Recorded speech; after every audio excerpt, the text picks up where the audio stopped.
Morning. आज सुरू करायचं आपल्याला next topic 3.2 what is an atom. Okay, काल आपण काय बघितलं होतं? दोन लॉज बघितले. कुठले दोन लॉज बघितले आपण? First was law of conservation of mass. काय सांगतो law of conservation of mass? That mass can neither be created nor be destroyed. Okay, in any chemical reaction the number of mass on left hand side remains the same on the right hand side. Okay, so it cannot be created nor be destroyed. Second law was law of constant proportions or law of definite proportions. So एखाद्या एलिमेंटचं proportions आहे, constituents proportion किंवा त्या compound मध्ये असलेल्या एलिमेंटचं proportion is always fixed, it is definite, it is constant, it never changes. Okay, वॉटरचं example बघितलं होतं. वॉटरचा ratio काय? वॉटरमध्ये दोन एलिमेंट्स आहेत, हायड्रोजन आहे, ऑक्सिजन आहे. त्यांचा रेशो कसा आहे? 1:8. Okay, so 1 hydrogen atom and 8 oxygen असा त्यांचा रेशो आहे. मासचा, मास बद्दल बोलतो आपण. 1 मास ऑफ हायड्रोजन असेल तर 8 मास ऑफ ऑक्सिजन असणार आहे. So that is the ratio of water. हे काल आपण बघितलेलं आहे. त्याच्यानंतर आपण डाल्टन्स ॲटॉमिक थेअरीचे पॉस्ट्युलेट्स बघितले होते, which states some properties of the atoms वगैरे. आता हा ॲटम काय आहे? काय बघितलं होतं? ॲटम काय बघितलं होतं काल? It is indivisible. Atom means indivisible, जो फर्दर डिवाइड होऊ शकत नाही. पण काल शेवटी संपवताना आपण काय वाचलं होतं की you will study in next chapter that all atoms are made up of still smaller particles. Okay, atom मध्ये पण स्मॉलर पार्टिकल्स आहेत. मग ॲटमच्या आतमध्ये कोण प्रेझेंट आहेत? Small particles. Let us see now. Let us start with our topic. Today's topic what is an atom. Okay, so आता थोडक्यात एक एक्झाम्पल घेऊयात. आधी वाचायला सुरुवात करू म्हणजे लगेच लक्षात येईल तुमच्या. पेज नंबर सांगून देतो. पेज नंबर 33 वरती आहे. Topic 3.2 what is an atom. Okay, read करतोय मी, लक्ष द्या. Have you ever observed a mason building walls? From these walls a room and then a collection of rooms to form a building. म्हणजे थोडक्यात काय, पहिले एक वीट घेतली, collection of those bricks together will form a wall, collection of walls will construct one room and collection of rooms will create a flat. एक single flat तयार होईल त्याच्यातनं, and those collection of flats will create one complete building. Okay, हे आपल्याला माहिती आहे, building बांधताना बघितली असेल. मग हा जो स्मॉलेस्ट जी ब्रिक आहे, जी वीट आहे त्याच्यातली, that consider that as an atom. Okay, so we can call an atom as the building block. Atom काय? Building block. आणि कशाची बिल्डिंग तयार करतो ॲटम? एलिमेंटची. Okay, so we can say atom is the building blocks of all matter are atoms. जे काही matter तयार होतं नंतर पुढे जाऊन, मॅटर बघितलं आपण पहिल्या चॅप्टर मध्ये, व्हॉट इज मॅटर, 3 स्टेट्स बघितले त्याचे. Okay, so we can define atom as the building block of all matter. छोटासा भाग एखाद्या मॅटरचा एकदम smallest particle is the atom which is further indivisible. Okay, so what is the building block of huge building? What about the building block of an ant hill? Okay, it is the small grain of sand. मुंग्यांचं वारूळ करतात. Okay, छोटे छोटे कण जमा करून वारूळ तयार होतं, अँट हिल. मग त्यातला जो स्मॉलेस्ट पार्टिकल आहे that will be its finest particle or atom. So similarly we can say the building blocks of all matter are atoms. Okay, काय सिंपल डेफिनेशन ॲटमची? The smallest and finest particle which when constructed together will form the matter. Okay, आता या एका ॲटमची size किती आहेत हे बघूयात. How big are atoms? Atoms are very small. They are smaller than anything that we can imagine or compare with. खूप छोटे छोटे आहेत ते. पहिल्याच चॅप्टर मध्ये बघितलं होतं, बियॉन्ड आवर इमॅजिनेशन. हे जे टायनी पार्टिकल्स आहेत ते एवढे छोटे आहेत, beyond our imagination, which cannot be seen by our naked eyes. Okay, naked आईजनी ते दिसणार नाही. More than millions of atoms when stacked would make a layer of barely as thick as a sheet of paper. Millions of atoms जर collect केले, tiny particles एकत्र केले, तर एक शीट ऑफ पेपर तयार होईल. एवढे फाईन आहेत ते. ओके, so size कशी आहे त्यांची? size is measured in atomic radius. okay, so we will see size of atoms. Atoms are extremely small. Its radius is called atomic radius. okay, एखादा particle जर घेतला आपण, जर का सर्कल कन्सिडर केला तर आपण त्याचा रेडियस मोजतो सेंटर पासून. ओके, हा रेडियस मोजतो. मग हा जर एक फाईन पार्टिकल आहे ॲटम, मग त्याचा रेडियस किती असेल? That is called its atomic radius. हा सिंगल डॉट केला बघा, consider this as an atom. मग त्याचा रेडियस मोजायचा आहे. So atomic radius is measured in nanometers. Atoms are radius measured in nanometer. Now what is this nanometer? Nano means it is denoted by small n. It means 1 upon 10 raised to 9. 1 upon 10 raised to 9 म्हणजेच काय? 10 raised to minus 9. Okay. So 1 nanometer can be written as 1 into 10 raised to minus 9 metre. Okay, similarly 1 metre, आता 1 मीटरच्या हिशोबात जर काढायला झालं तर 1 metre can be written as 10⁻⁹ into 10⁻⁻⁹ metre. Okay, कारण की 10⁻⁹ 10⁻⁻⁹ कॅन्सल होणार, 1 मीटर 1 मीटर राहील, म्हणून हे असं इक्वेशन मांडलेलं आहे.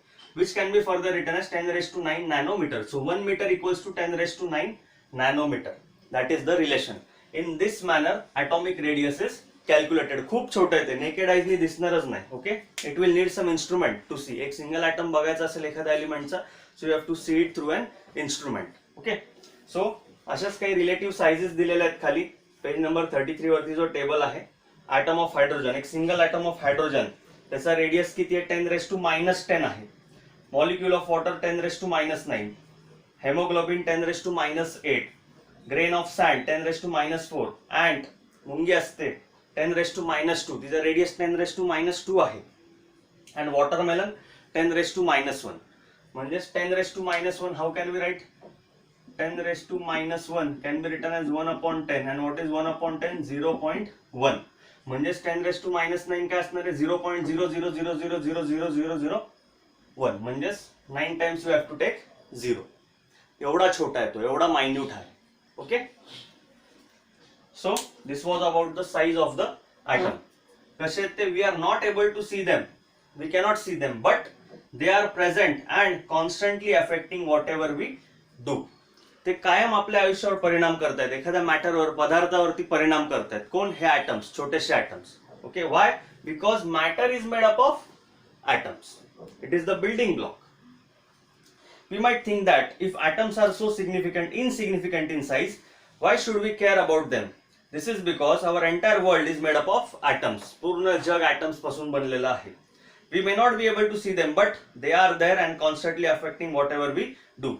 Through modern techniques, we can now produce magnified images of surfaces of elements showing atoms. One of the surface इथे दाखवला आहे figure 3.2, that is image of surface of silicon. Silicon comes in the category of metalloids. Okay, it possesses the properties of metals and non-metals both.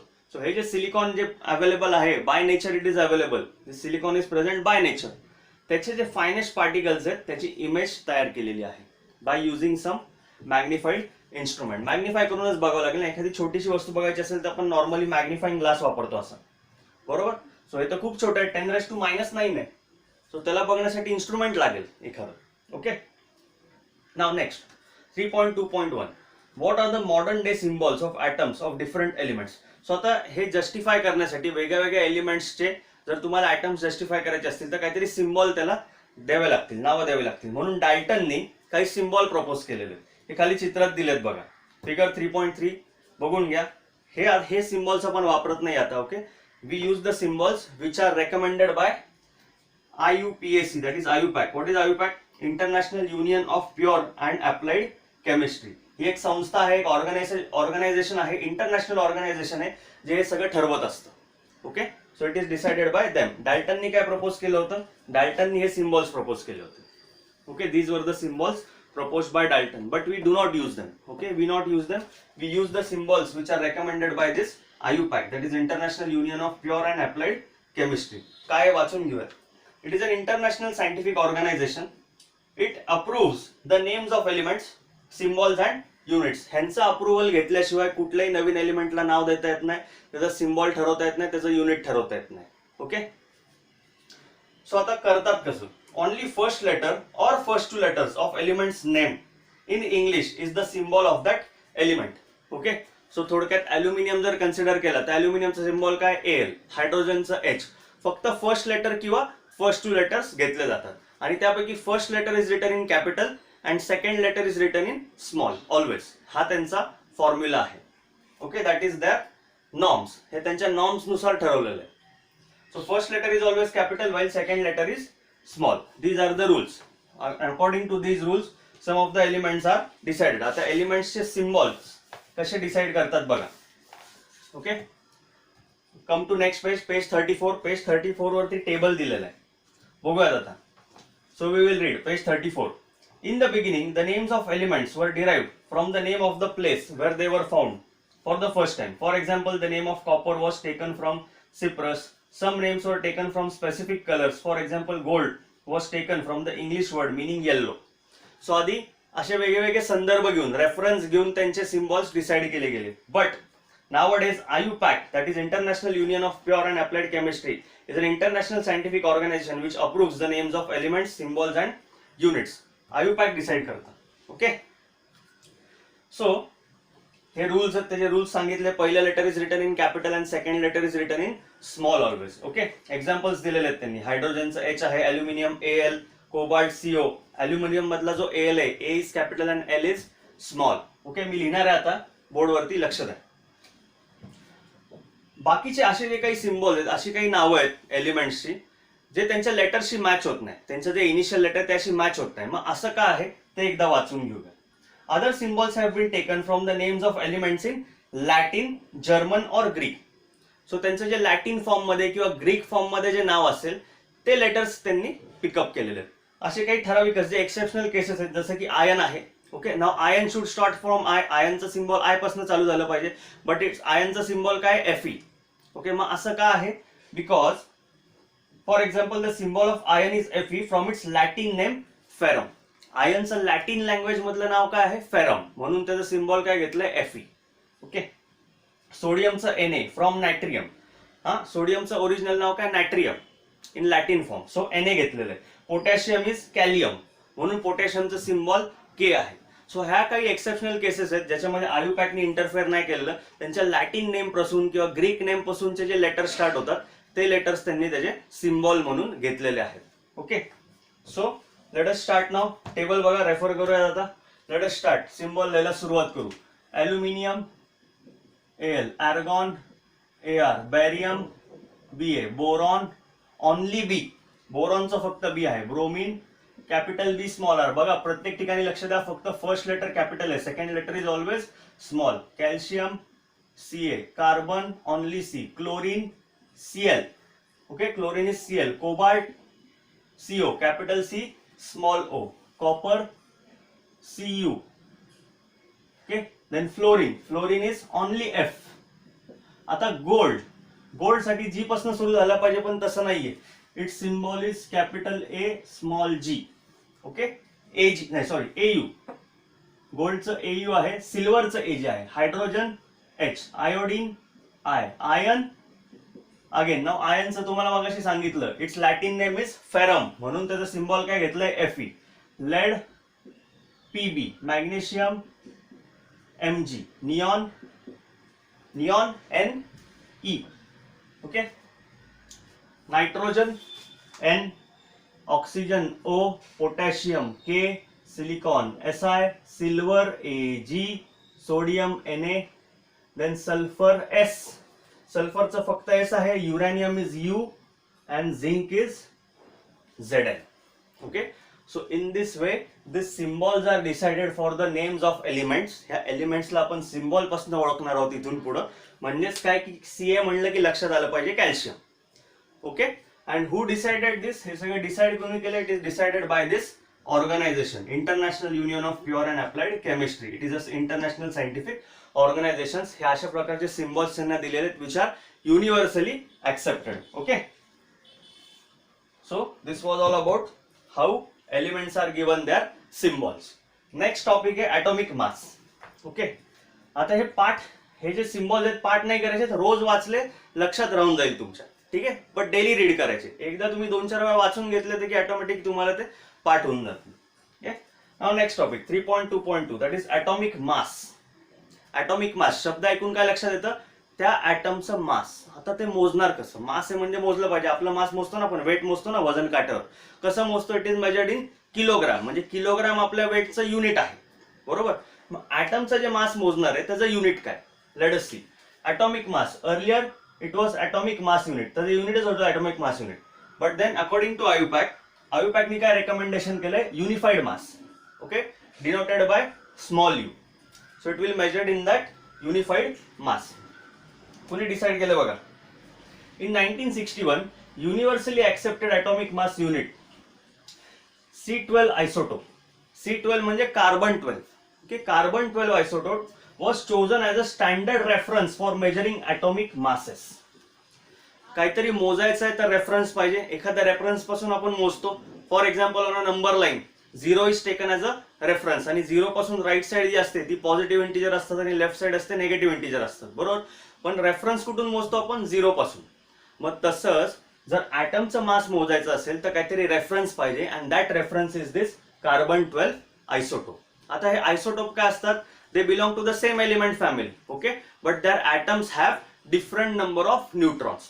Isotope म्हणजे लिहून घ्यावं तर it has same atomic number, number of protons are same but different mass number.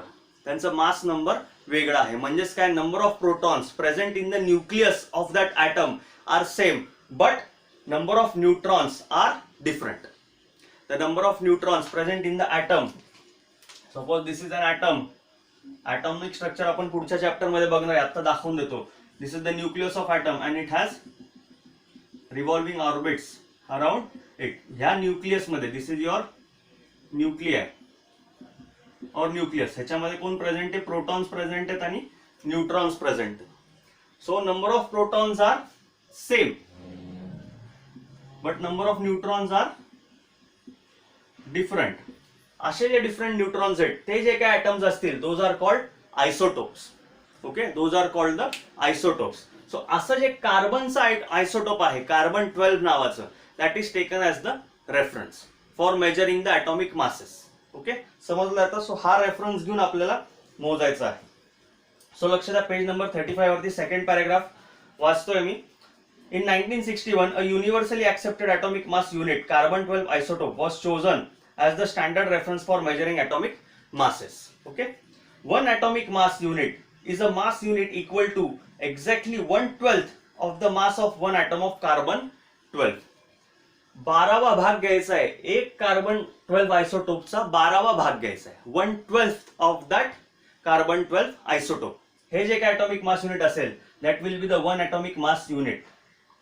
So one definition काय? One atomic mass unit is a mass unit equal to exactly 1/12, 12वा भाग, 1/12, 1/12 the mass of one atom of carbon 12. Carbon 12 चा जो एक item असेल त्याचा 12वा भाग will be taken, त्याच्याशी compare करावं लागणार आहे. त्याच्याशी कंपेअर करणार बाकीच्या ॲटम्सचं मास, ते जे काही भरेल that will be compared with this reference, okay.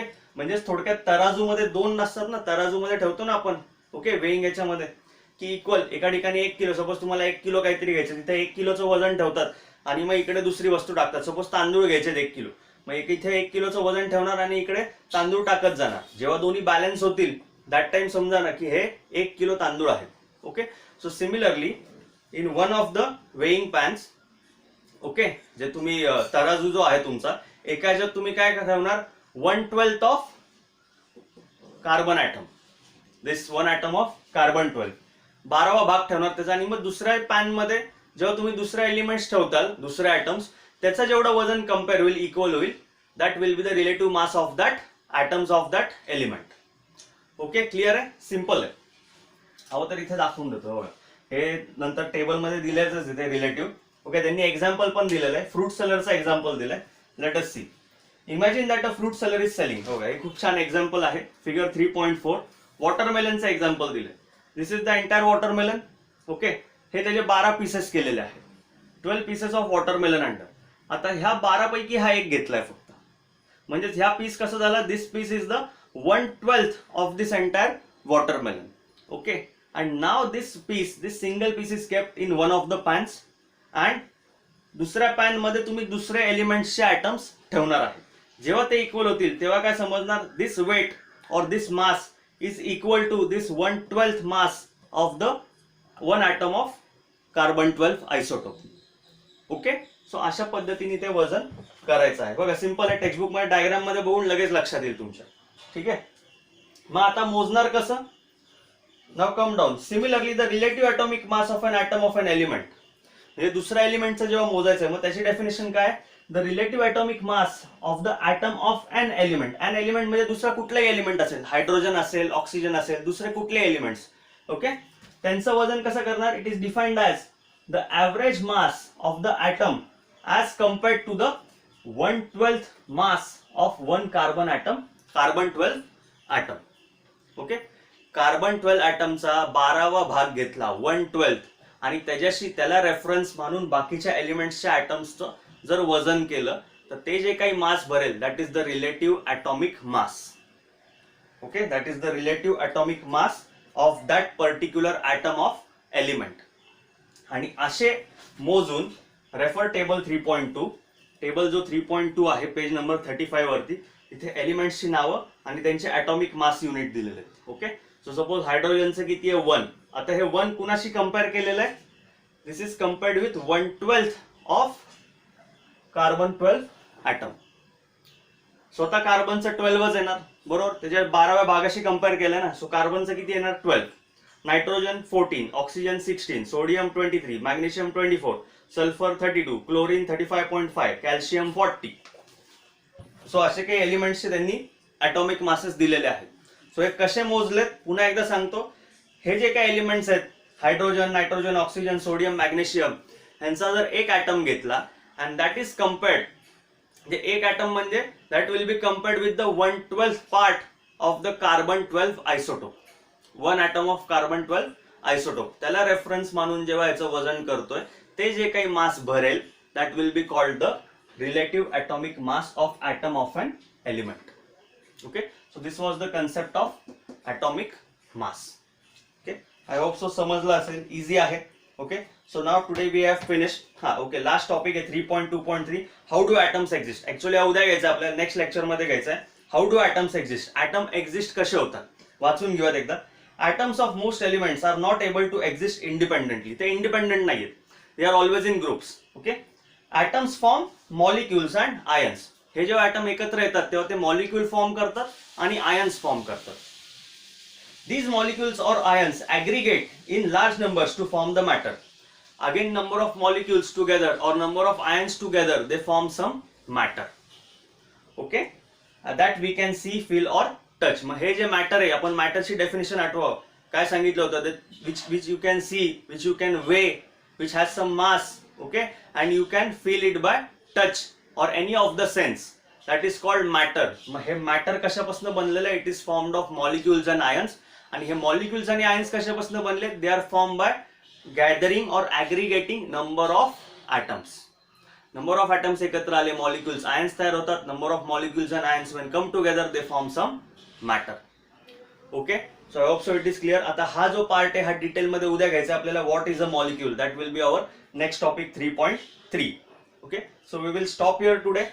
Copy all this, रोजचे इन्स्ट्रक्शन्स नाही देणार, कॉपी करा सगळे नोट्स, रीड करा चॅप्टर पुन्हा एकदा, आणि जे क्वेश्चन आन्सर आहेत 2 इन-टेक्स्ट क्वेश्चन आहेत, नोट्स मी कालच पाठवल्यात तुम्हाला, त्याच्यातनं जसे जसे लेक्चर पुढे जातील तसे क्वेश्चन आन्सर तुम्ही राईट डाऊन करून घ्या. Okay, so we will stop here today. Tomorrow we will continue with 3.3, that is what is a molecule. Okay, chalo, have a nice day. Bye.